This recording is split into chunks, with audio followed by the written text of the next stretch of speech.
Taste the Daily.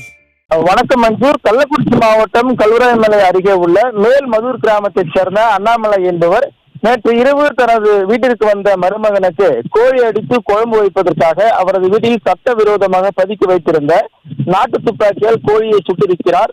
ஆனால் குறித்தவரி பக்கத்து வீட்டில் இருந்த கிச்சன் மகன் பிரகாஷ் என்பவர் தலை மீது துப்பாக்கி குண்டு பாய்ந்து பிரகாஷ் சம்பவ இடத்திலேயே துடித்து பரிதாபமாக உயிரிழந்துள்ளார். இது குறித்து கரையாலூர் போலீசார் விசாரணை மேற்கொண்டு வரும் நிலையில் சட்டவிரோதமாக நாட்டு துப்பாக்கியை பயன்படுத்திய அண்ணாமலை என்பவர் நாட்டு துப்பாக்கி உரிமம் பெற்றிருக்கிறாரா அல்லது சட்டவிரோதமாக வைத்திருக்கிறாரா எனவும் தலைமறைவியம் அல்ல அண்ணாமலையை கரையாலூர் காவல்துறையினர் தேடி வருகின்றனர். மேலும் இந்த சம்பவம் குறித்து பாதிக்கப்பட்ட பிரகாஷ் குடும்பத்தினர் கரையாலூர் காவல் நிலையத்தில் வழக்கு பதிவு செய்வதற்காக தற்போது வரை காத்திருந்து வருகின்றனர் என்பது குறிப்பிடத்தக்கது.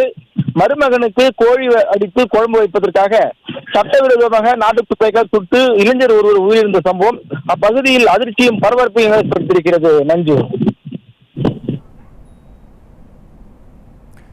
விவரங்களை வழங்கியமைக்கு நன்றி பெரியசாமி.